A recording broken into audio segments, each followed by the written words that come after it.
presidente Gustavo Petro ha propuesto que los recursos del SAE, la Sociedad de Activos Especiales, hagan parte y financien esa reforma rural integral que necesita el país, esa reforma integral que necesitan nuestros campesinos para obtener un pedazo de tierra y poder trabajar, poderla producir, esa reforma rural integral que necesita nuestro Tratado de Paz, que no lo han podido echar a andar en su primer punto. Se firmó en 2016 y a estas alturas no se ha podido echar a andar con ese gobierno nefasto que teníamos anteriormente, que solamente pensó en hacer trizas la paz, en dejar el país saqueado. Pues esta SAE, la entidad de activos especiales, que estuvo cuestionada en estos días también porque los inventarios no cuadran. Siempre nos hemos preguntado, oiga, ¿y qué pasa con los activos, los bienes, las fincas, los carros, todo eso que le incautan a los narcotraficantes? Siempre lo pensamos, siempre sabíamos que se lo robaban, siempre, pero nunca se había confirmado y lo tuvo que confirmar el presidente Gustavo Petro en estos días también, denunciando que las cuentas no cuadran, que el inventario que está no coinciden. Cosa increíble. Esta SAE pues sacó 3 Ferraris lujosísimos y una gran idea de Gustavo Petro. Ojalá todos los bienes que han sido incautados a la mafia se inviertan en recursos sociales, en carreteras, en nuestros campesinos. Sacaron a subasta 3 Ferraris. Si quiere alguno tener un Ferrari en su casa, pues vea, tienen un Ferrari Portofino blanco, modelo 2019, tienen un Ferrari 488 Spider, el gris, y tienen un Ferrari 812 Superfast rojo, modelo 2020, con apenas 806 kilómetros de recorridos. Saldrán a la subasta este 24, 25 de noviembre, repito, por si alguno quiere algún Ferrari y tiene los ahorritos para poderse comprar uno, pues yo me puse en la tarea y cada Ferrari, o bueno, no cada Ferrari, averigüé el Superfast rojo, cuesta 471.900 euros, que más o menos pasado a pesos vienen a ser 2.119 millones. Esa plática sirve, son 3. No sé si sea bien subastarlos allá, bueno, allá saben cómo hacen ellos, pero subastarlos también fuera del país, yo creo que ganarían hasta un poco más. Pero bueno, lo importante es que este dinero se invierta en campesinos, que ahora es que vayan y terminen los Ferraris en manos otra vez de narcos o de corruptos. Eso sería ya también la tapa, ¿no? Esta reforma integral no la para nadie. Vimos cómo el anuncio del SAE, entidad que parece que va a encaminar su rumbo en manos de este gobierno, de una entidad que estaba sumergida en la corrupción, pues acaba también de hacer un anuncio de que van a entregar 60.000 tierras que tienen incautadas, tierras que están ubicadas en el Caribe colombiano y que serían entregadas a nuestra población campesina, a la población más vulnerable de nuestro país, a la población que ha sido azotada por esta ola invernal que está afectando a Colombia y que de aquí a fin de año no va a parar. Iván Cepeda en su cuenta de Twitter hizo un anuncio. Ha comenzado en nuestro país una movilización nacional por la reforma rural integral. Ya arrancó y nadie la detendrá. Su impacto transformará el mundo rural, disminuirá la violencia, debilitará el narcotráfico en el mediano plazo.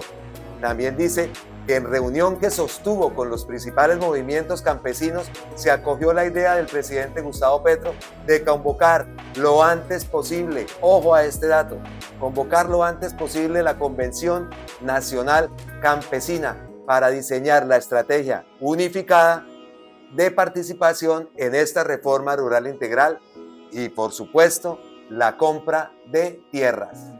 2 buenas noticias que hacen que tengamos más ilusión para que esa reforma rural campesina, esa reforma rural integral se haga realidad, se tenga de dónde financiarse, porque también necesita una gran financiación, y con todos estos bienes incautados puede ser una buena parte de inyección a esta financiación, repito, que se necesita para esta reforma.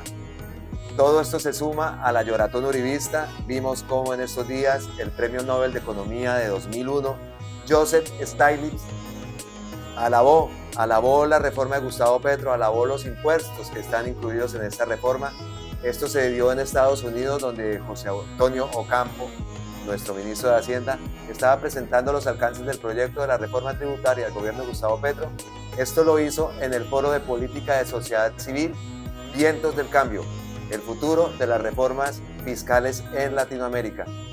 Joseph Stiglitz también dijo que Colombia, al igual que Chile, va en la dirección correcta. Por eso aseguró que no solo en esos países, sino también en Estados Unidos, quienes más tienen no contribuyen con la parte justa en el pago de impuestos, lo que es muy peligroso, pues reduce la cohesión social y abre paso a la demagogia. También dijo que para muchos países la mejor manera de obtener nuevos recursos es a través de la tributación a la riqueza, al asegurar que multinacionales paguen una parte justa y al grabar ganancias inesperadas. Estas medidas no afectan la inversión si se diseñan de manera apropiada. Esto fue lo que dijo Stiglitz. Y muy buena noticia que la lloratón uribista se les acabó el internet. En estos días no han dicho nada, no han salido a decir, o no demoran en decirlo, que Joseph Stiglitz es, castrochavista y todos esos argumentos típicos que ya estamos cansados, pero que aún, que es lo más triste, todavía sigue haciendo mella. No sé si algunos estuvieron en un space que hicimos con Latino Noticias. Estábamos debatiendo sobre todos los problemas de la malinformación y llegó un personaje que yo me pregunto, ¿viven para eso? ¿Están pendientes? Porque en época electoral sí era normal, ¿no? Porque se emitieran a los space de otros candidatos y bueno, y se armara el debate, muchas veces con una grosería y una malinformación terrible, pero todavía siguen y nos apareció uno de estos personajes y quiso sabotearnos el space, pero no calan ya. A todos esos anuncios, un anuncio que no pasó inadvertido porque siempre lo hemos escuchado desde campaña. ¿Se acabarán los gota a gota? Gustavo Petro siempre ha tenido esa intención de fomentar, de empoderar el Banco Agrario. Y esa sería la mayor solución para ese gran flagelo que es el gota a gota. Los que conocemos el programa de Gustavo Petro, conocemos todas sus propuestas, siempre hizo mención al Banco Agrario, a que este banco tiene que ser el banco más importante de Colombia, tiene que ser un megabanco, un banco de respaldo para esa economía popular. Y esta alianza entre el Estado y la economía popular sería el fin de ese gota a gota. Gustavo Petro lo dijo en el Congreso Nacional de Acopi Colombia. El Banco Agrario existe y se puede desarrollar también como banco de fomento de la economía popular urbana, un megabanco, es decir, el banco más grande de Colombia volvería a ser el Banco Agrario Popular. Escuchemos las palabras de Gustavo Petro, es un poco largo, ya lo sé, pero es muy interesante lo que dice y responde muchas preguntas, como cada una de las intervenciones de Gustavo Petro. Escuchémoslo. Y entonces le corresponde al gobierno nacional hacer una alianza con la economía popular.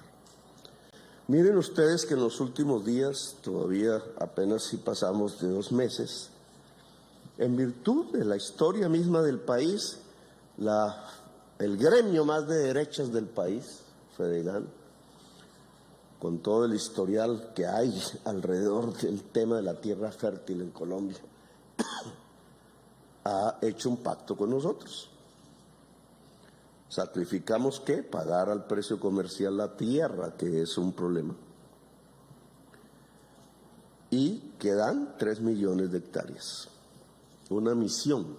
Todo el campesinado de Colombia cabe en 2,5 millones de hectáreas. Y de mala tierra en general. Páramos, selvas, al borde, en la inundación como lo vemos ahora, en el desespero porque han sido llevados a la fuerza a través de las décadas. La historia de Colombia rural es la historia del desplazamiento campesino por una élite de 3,000, 4,000 personas que creen que tener tierra es tener poder y han usado hasta los fusiles y la masacre para concentrarla, creyendo que concentran el poder, para nada más que concentrarla. Miren el Caribe en general y encontrarán potreros. Ni siquiera el bosque antiguo tropical, seco tropical que se denomina, nada. Potreros y de vez en cuando una vaca. Eso es riqueza. Eso es pobreza. Incluso al ser tierra fértil, la vaca al caminar destruye la tierra.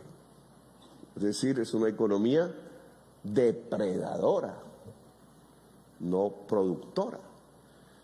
Y sin embargo ahí, de ese gremio, sale la propuesta de, bueno, pactemos, vale, 3 millones de hectáreas, no es, son 15 millones las que deberíamos transformar, porque son muy fértiles, pero comenzamos en este gobierno, si lo hacemos, lo demás será más fácil, porque se habrán construido las confianzas, el camino se pavimentará. Lo difícil es esto, 3 millones de hectáreas, una misión, porque significa ni más ni menos a 5 millones de hectáreas que producen agricultura de diverso tipo, desde la gran plantación de palma y banano hasta el pequeño media hectárea del campesino minifundista produciendo maíz blanco.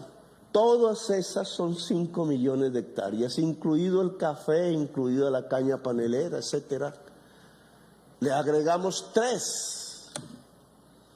Cualquier economista dirá, bueno, eso se puede multiplicar en el PIB, eso es crecimiento de la agricultura, esto cuánto implica en crecimiento económico, cuál es el impacto de las cadenas que desarrolla hacia la industrialización, hacia la comercialización, hacia el cambio de tantos municipios que estarían ubicados en esa geografía de las 3 millones de hectáreas. Eso podría significar la construcción de una clase media agraria que no existe, caribeña. Miren a ver ustedes si en el Caribe hay clase media. Hay pobres, repobres, sin tierra o de obreros, jornaleros que no les pagan muchas veces, y hay gente muy rica que vive por acá. Pero no hay una clase media agraria. Y si se desarrolla a partir de esas 3 millones de hectáreas en el Caribe, en el Magdalena Medio, una clase media agraria, ¿qué? A lo mejor votará conservador dentro de 20 años, porque es la propiedad privada, porque es la clase media. Pero habrá una democratización del campo, habrá una reactivación de los canales productivos. A lo mejor, si lo hacemos bien, tendremos la primera plataforma exportadora como potencia agroalimentaria del mundo. ¿Y saben qué? Hoy el mundo, a pesar de lo que dice la prensa, necesita más alimentos que petróleo. Discusión que he intentado colocar en el terreno del debate público nacional. El mundo hoy no necesita petróleo, tiene que escaparse del petróleo. Mire la guerra en Europa. Si es por el gas.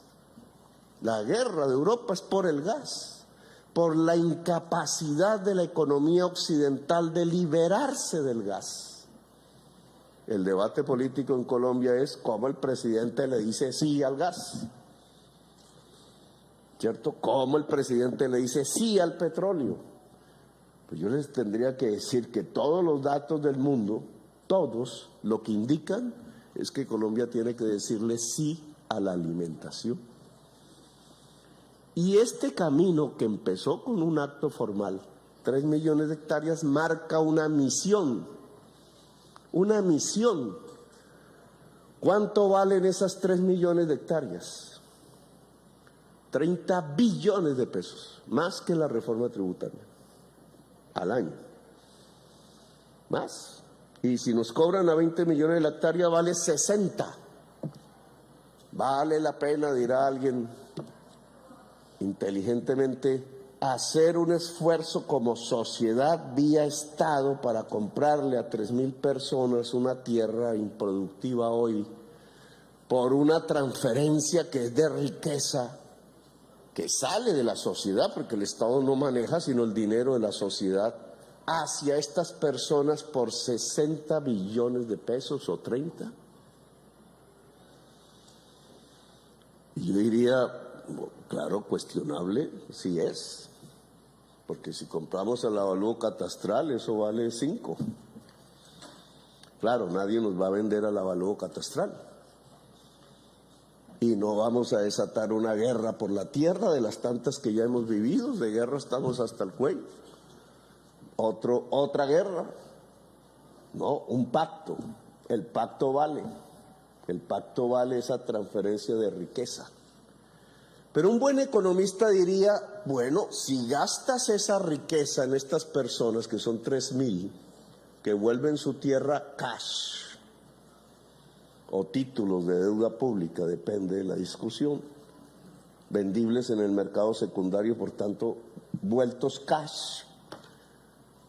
¿Qué se gana a cambio?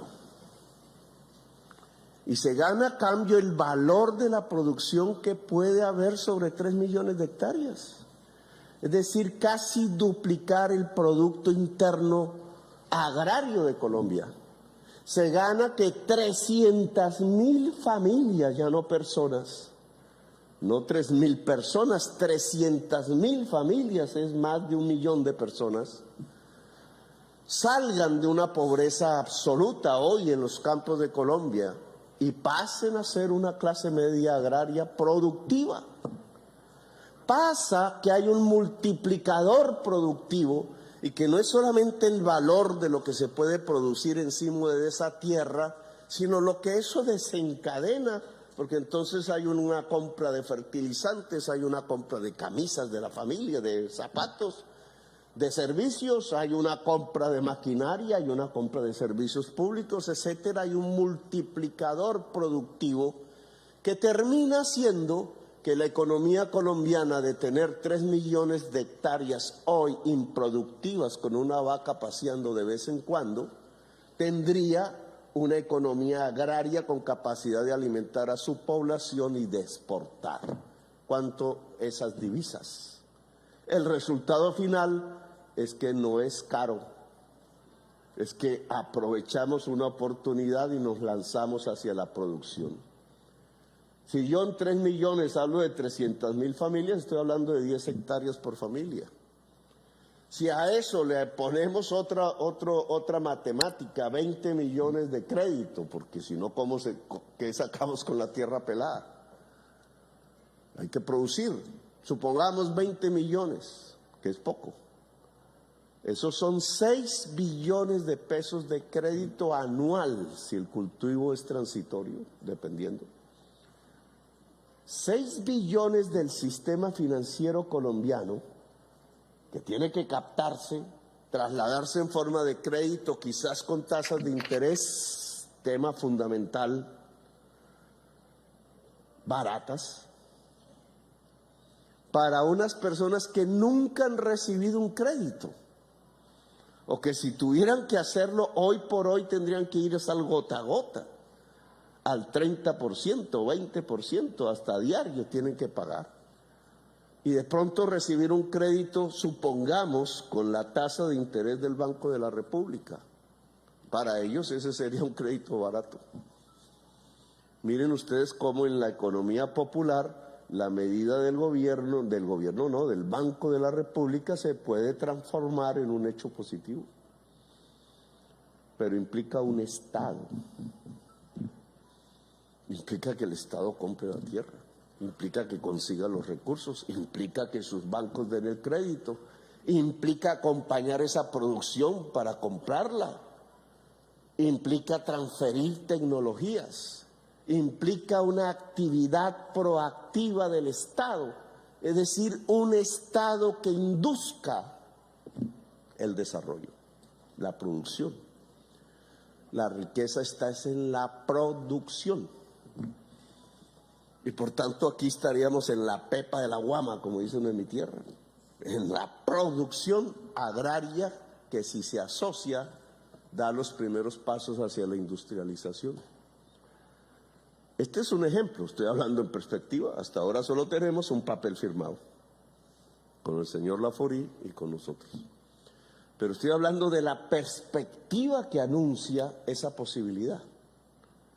Y cómo entonces, en medio de las tormentas internacionales y nacionales y de la política que lleva a la desactivación económica, el alza de la tasa de interés de 1.7 a 10% en un año, podría el gobierno generar un proceso anticíclico, es decir, en contravía de lo que, si dejamos las cosas como están, ocurriría.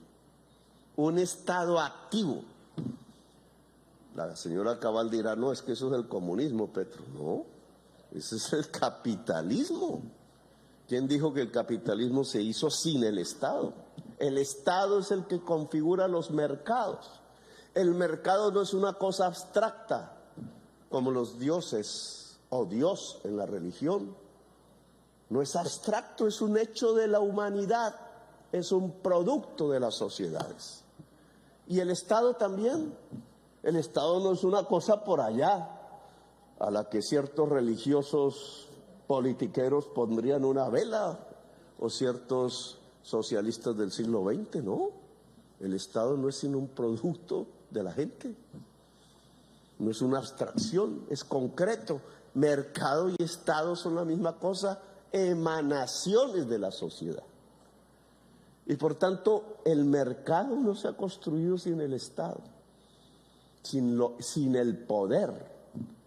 Y el poder no se ha construido en realidad en los últimos tiempos sin el mercado. La idea neoliberal de un mercado que lleva a la felicidad sin Estado no es más sino una ideología que ha llevado a esta humanidad al borde de su extinción a través de la crisis climática que se produjo precisamente por un mercado sin Estado. Aquí lo que estamos hablando en este ejemplo concreto que arranca en Colombia, con nuestras condiciones colombianas y a nuestra manera, con un Laforí a un lado y a otro Petro, entonces alguno diría, mira el paramilitar, y por allá otro diría, mira el guerrillero. Colombia, lo que ahí estamos probando es el inicio de un proceso que tiene que ver con juntar esfuerzo privado y mucho con esfuerzo estatal. No es que el privado sea menos o que el Estado sea menos, el poder público.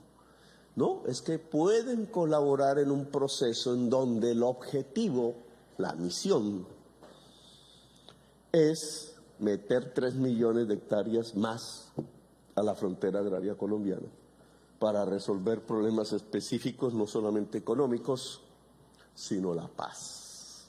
¿Cuánto vale la paz? Para poderla valorar, un economista tendría que valorar a precios de mercado cuánto vale una vida humana. Esa tarea se las dejo a ustedes. Pero este ejemplo muestra en el mundo agrario lo que ahora hay que hacer en el mundo urbano. Y vuelvo al tema de la economía popular. Esa economía popular indudablemente necesita crédito. Y el crédito no viene del sistema financiero tradicional de Colombia. Bien, lo proponen ustedes, se necesita una banca nacional de desarrollo, incluso con crédito de fomento, y la palabra está algo prohibida. Pero es así. El gota a gota tiene que desaparecer de la economía popular y tiene que ser reemplazada por un sistema de crédito cooperativo, digital, si se quiere, pero también público. Una banca nacional de desarrollo, porque el desarrollo está en la economía popular. Fíjense ustedes que, por lo menos desde que soy parlamentario, siempre han trazado una línea, lo formal, lo informal. Y han mostrado como si se tratase la política económica de una guerra contra lo informal. ¿Cuál es la diferencia? Es una diferencia de ley, no es una diferencia económica. ¿Quiénes pueden pagar seguridad social? ¿Quiénes no? Y entonces no hay la pregunta, ¿y los que no, por qué no pueden pagar seguridad social? Pues porque no tienen con qué. ¿Cuál es la solución? ¿Obligar? O más bien entregar las capacidades para que ese mundo económico que hoy no puede pagar seguridad social lo pueda hacer. Es decir, potenciarlo. No como se manda la policía contra el vendedor ambulante, creyendo que así solucionan el problema. Entonces le dan 3 cacharros en la cabeza y se llevan, decomisan, como hemos visto día tras día. Sino como ese vendedor ambulante o esa señora vendedora ambulante puede potenciarse de tal manera que incluso abandona la calle, que es un problema para muchos. abandona el espacio público desde el punto de vista económico, se lo apropia desde otro punto de vista. ¿Cómo se potencia la economía popular?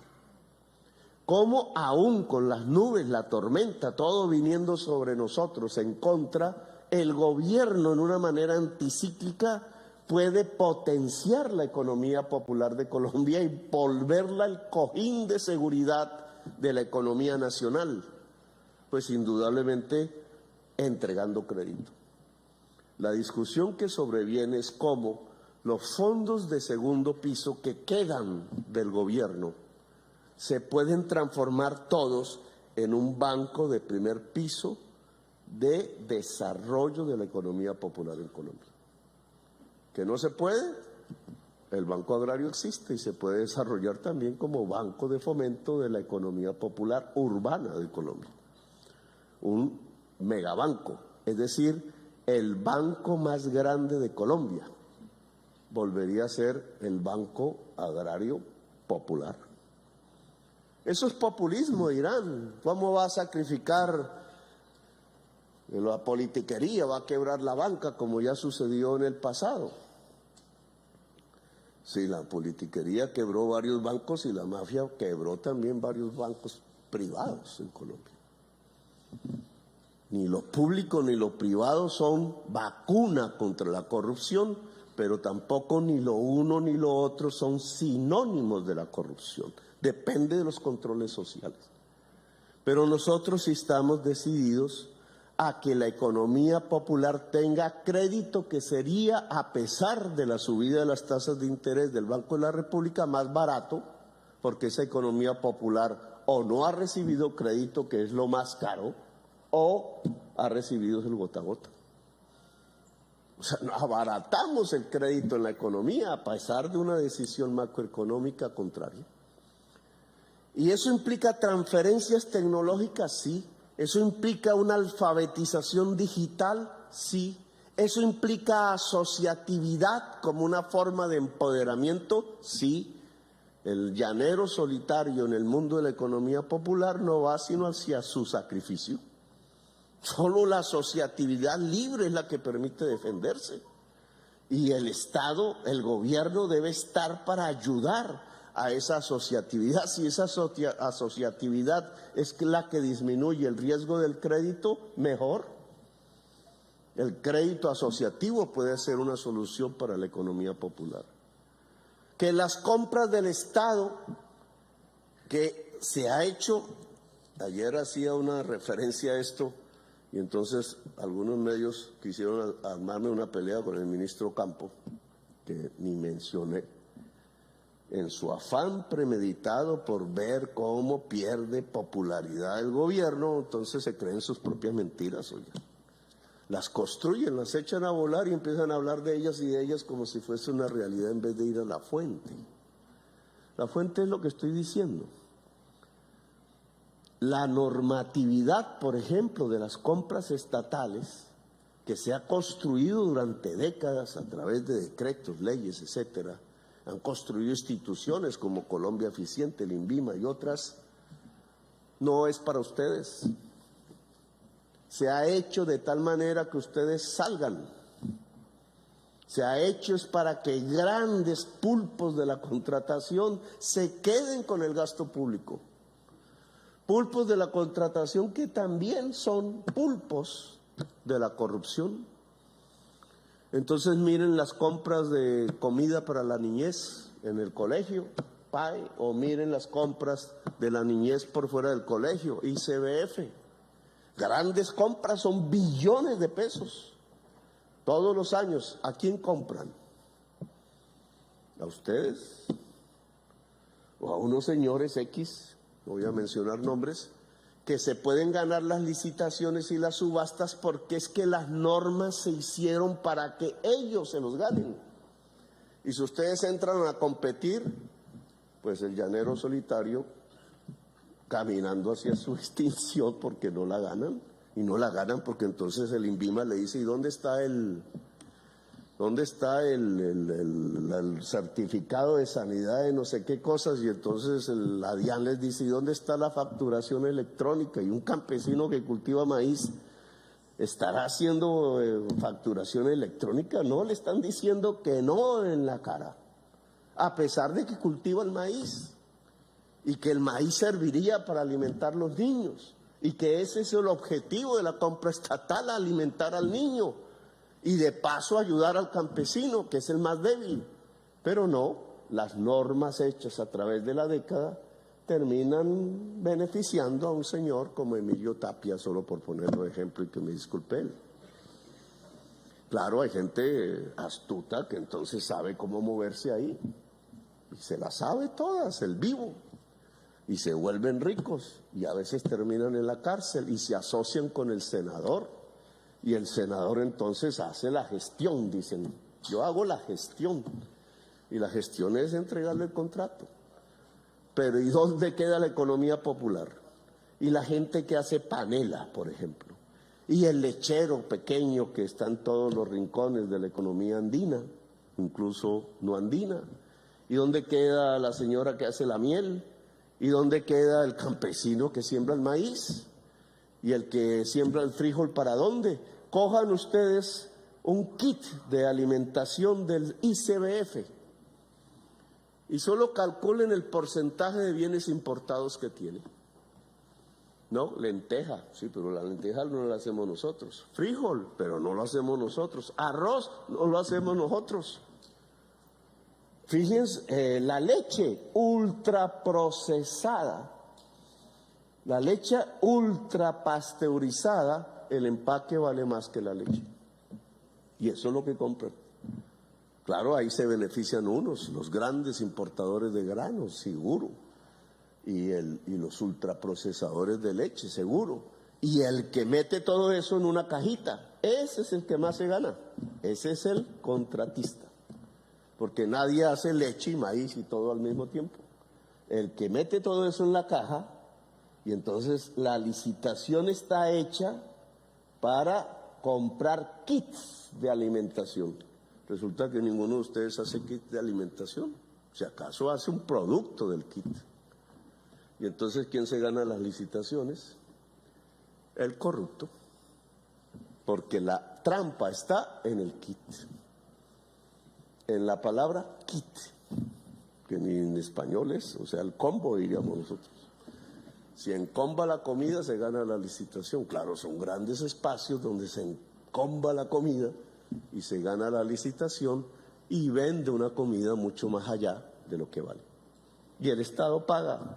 Bueno, las compras tienen que ser un instrumento de desarrollo de la economía popular y para eso hay que cambiar la normatividad INVIMA y para eso hay que cambiar otras normatividades para que el gasto del Estado sea en sí mismo una palanca del desarrollo económico regional y por tanto de la economía popular. Estos temas hay que trabajarlos obviamente más a fondo, son más complejos e implican una organización de la economía popular en Colombia. Implican que la mujer se organice, implica que ACOPI se deslinde un tanto de la familia gremial, sugerencia, no estoy diciendo que lo hagan, es decisión de ustedes, pero entonces por estar andando detrás de la ANDI, firmando comunicados con los poderosos de la ANIF, perdemos la especificidad propia de lo que puede significar una ACOPI dentro de un mundo, un mar que se llama la economía popular de Colombia. Yo esperaba de la ANDI, por ejemplo, una propuesta avanzada respecto al pacto social.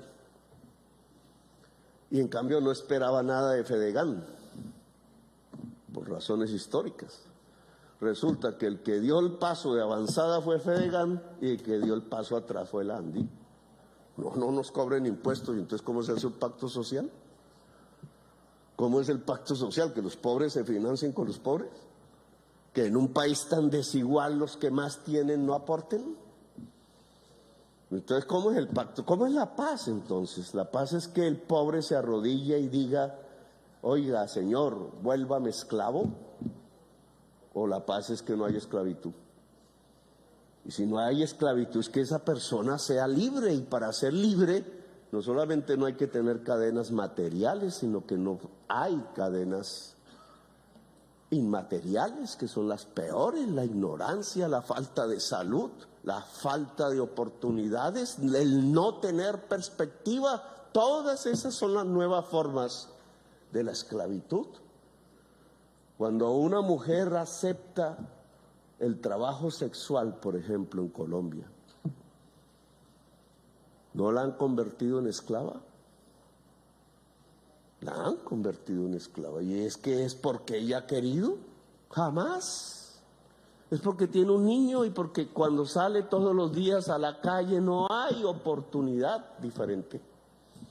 Y no deja morir el niño de hambre porque es resistente, pero ha sido conducida a la esclavitud. Una esclavitud que es diferente a la que se conocía en el siglo XVI, como decía el Joe Arroyo, pero igual en el sentido de la pérdida de la autonomía individual. Y puede ser de por vida, como antaño la otra esclavitud, y puede ser hereditaria, como antaño la otra esclavitud. Es decir, decirle a millones de personas: ustedes y sus hijos y sus nietos y su descendencia serán esclavos, como decían en el siglo XVI. Eso es democracia, eso es justicia social. Y entonces el pacto social del que hablamos es: no hagamos nada, porque cómo nos van a cobrar impuestos a nosotros, los que siempre el Congreso de la República, cada vez que se debate una reforma tributaria, lo que les crea es regalos. Tienen el senador para eso, lo financian. Y entonces, como por primera vez en 15 reformas tributarias en las cuales yo he estado,